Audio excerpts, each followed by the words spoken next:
Boa tarde a todos. É um prazer estar aqui hoje. Agradeço à comissão pelo convite para conversar sobre o tempo adequado de anticoagulação dos nossos pacientes, especialmente dos nossos pacientes de consultório. Inicio a apresentação com a apresentação de dois casos clínicos que serão respondidos ao final da aula.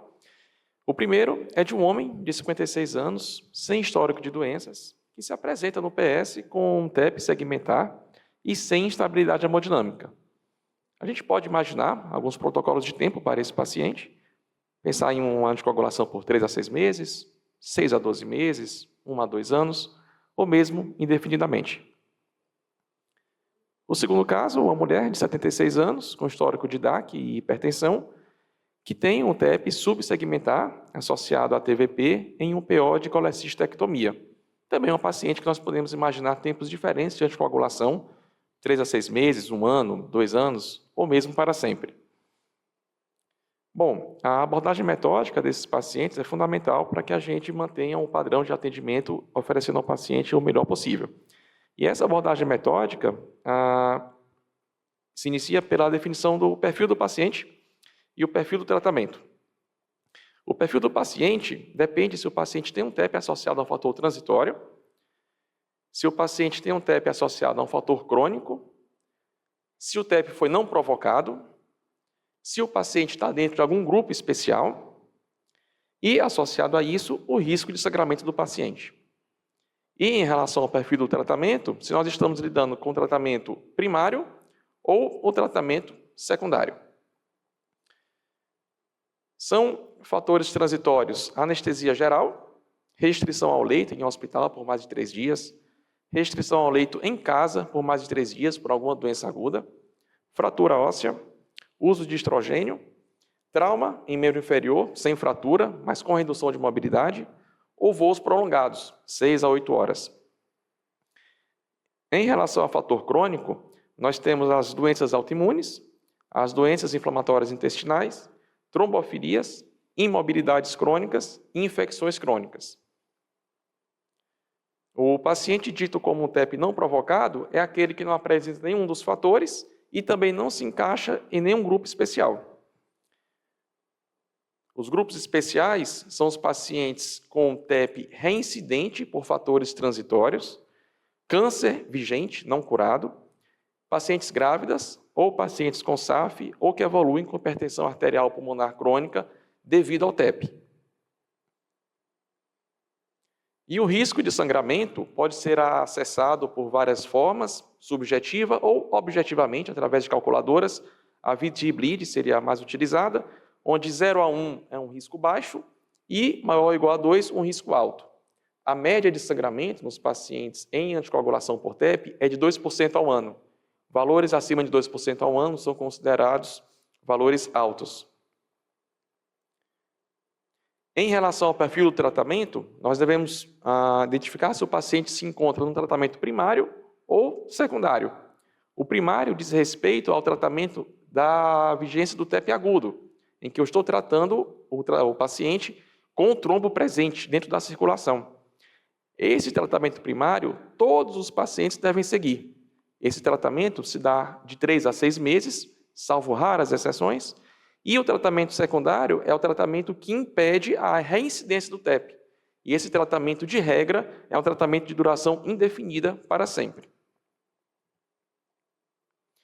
Existem alguns scores e exames para avaliação de risco de reincidência, sim. Esses scores podem ser o REDUR2, Viena, DASH, podemos até utilizar o dedímero seriado como um possível elucidador de reincidência de TEP nos pacientes, mas a regra geral é não utilizar esses scores, salvo em situações em que nós temos um paciente com TEP não provocado e alto risco de sangramento. Aí sim, eu poderia usar um desses scores para definir melhor o meu tempo de tratamento, se eu posso retirar o tratamento da fase secundária desse paciente, mas do primário nunca. O tratamento primário tem os seus estudos baseados, em maior parte, em utilização de antagonistas de vitamina K, porém, os DOACs são preferenciais para o tratamento primário, especialmente pelo perfil de segurança. O tempo é de 3 a 6 meses, a depender da persistência do TEP. Pacientes que persistem com TEP por mais de 3 meses podem se estender o tratamento primário para até 6 meses. O uso de anticoagulação para pacientes, além do 6º mês, em tratamento primário, está relacionado a um possível aumento de mortalidade e não deve ser utilizado, salvo se o paciente apresente algum fator transitoriamente crônico. O que é isso? É um fator que está presente aqui agora, que está associado ao TEP, mas eu prevejo a melhora ou sumiço desse fator nos próximos 6 a 12 meses. Nesses pacientes, eu posso estender o meu tratamento primário para 6 até 12 meses. Por exemplo, um paciente com imobilidade no membro que eu prevejo melhora nos próximos meses. Mas a regra, mais uma vez, é que o tratamento crônico se finalize até o 6º mês. A maioria dos pacientes com fatores transitórios vão finalizar o seu tratamento no tratamento primário e não vão seguir para o tratamento secundário. A taxa de reincidência dos pacientes que apresentam o TEP com fator transitório é de apenas 4% ao ano. Isso justificaria a não necessidade de anticoagulação dentro do tratamento secundário.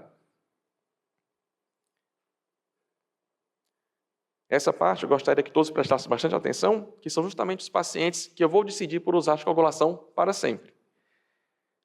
Os pacientes que se apresentam com TEP não provocado ou com fator crônico, esses devem sim receber anticoagulação de maneira indefinida, eles entram em tratamento secundário.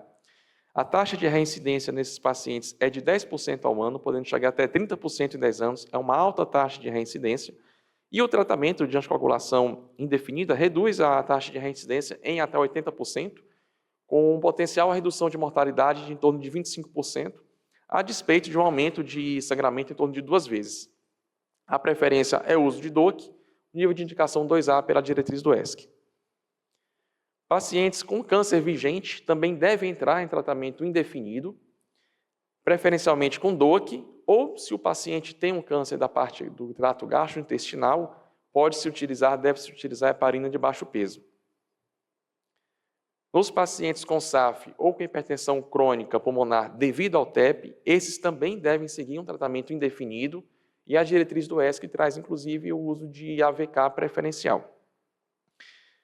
E as pacientes grávidas, elas devem utilizar o tratamento primário padrão de 3 meses, mas aqui o secundário é um pouquinho diferente. Esse aqui é finito. Após 6 semanas do parto, você pode retirar a medicação anticoagulante do paciente. A preferência aqui, no caso, é por heparina de baixo peso ou por varfarina, a depender do tempo gestacional.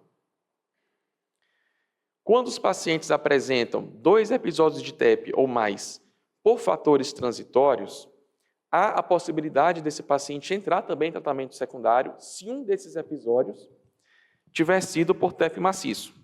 Por outro lado, se o paciente teve 2 eventos de TEP por fatores transitórios, porém não maciços, eu posso não fazer esse paciente entrar dentro da terapia secundária, finalizando nos 2 eventos, por exemplo, na terapia primária em 3 a 6 meses.